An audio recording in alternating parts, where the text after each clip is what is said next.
Okay, so where we left off on the last one was this idea of what was the central neoclassical belief, and that is that under the right circumstances, economies can self-stabilize, and all that means is that return to the Nehru, unemployment return to the Nehru.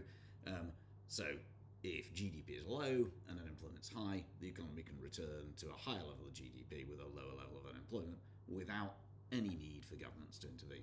And we said that's under the right circumstances. And what we said is those circumstances are firstly that we have perfect or fully flexible labour markets and other factor markets as well, apart from just labour, but we'll focus on labour. And two, perfect or perfectly flexible product markets.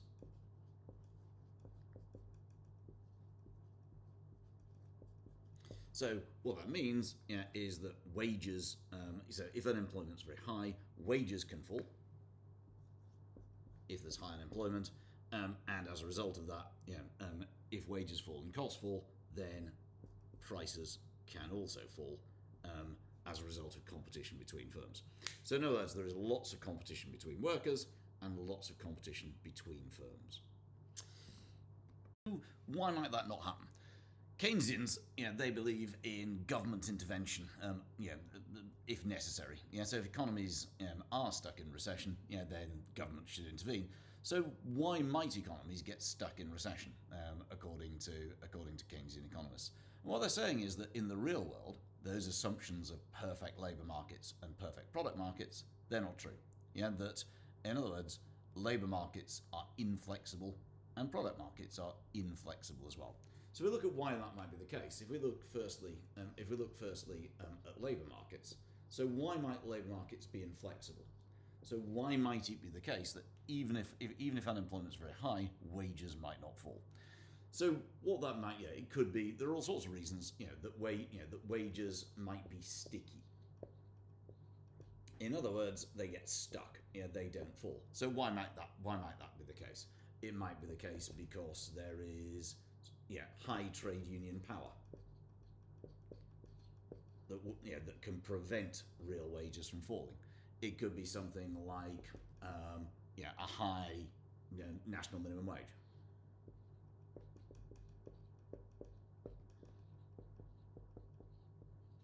Oops. Yeah.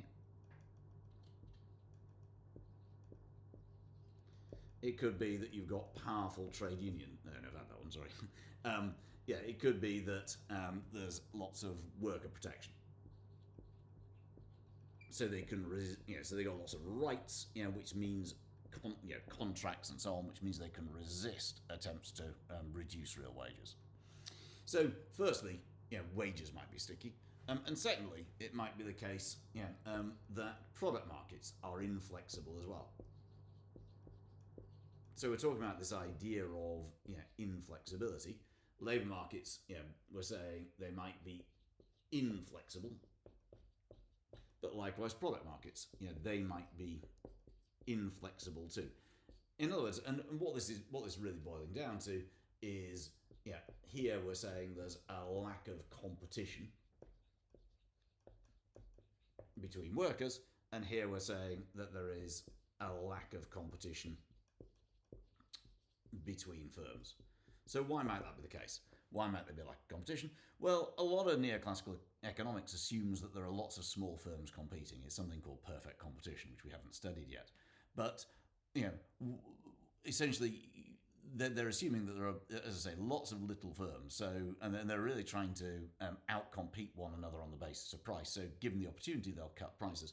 But that might not happen if, for example, there is monopoly power. So we have markets where there are big, powerful firms. Or it might not happen, even if it's not a monopoly, it might not happen if there is collusion between firms who operate together, and instead of competing with one another on the basis of price, they simply decide to work together to keep prices high. And what Keynesians are saying is, therefore, elements of these at least are likely to be true. And even if eventually wages and prices fall, it might take a very long time to do so. And so therefore this process of self-stabilization could take a very long time.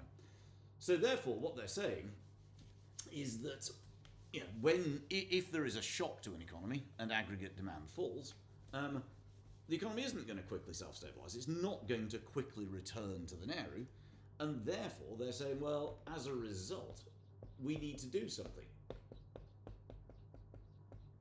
So what they're saying is that if an economy is in recession,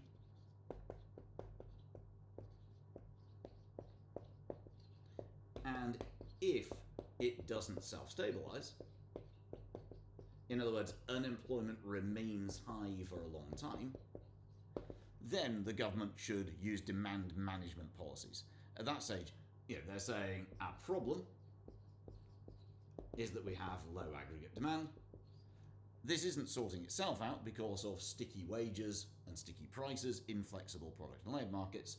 Therefore, the solution is to increase aggregate demand, and governments and central banks should use policies to do that. On the one hand, we could use monetary policy. So governments could decrease interest rates, or they could use quantitative easing to increase the money supply, drive up asset prices, reduce bond yields, and encourage more economic activity that way. Or if monetary policy doesn't work, monetary policy is the most flexible and easiest to implement. But if monetary policy doesn't work, then instead we could use fiscal policy. Governments could aim to run a budget deficit, which should increase aggregate demand, which they could do by increasing government spending or decreasing taxation. So if the economy isn't recovering, Keynesians believe that rather than waiting a long time for this process that we talked about before to play out, to occur, government should directly intervene to control demand using expansionary monetary and fiscal policy if the economy is in recession.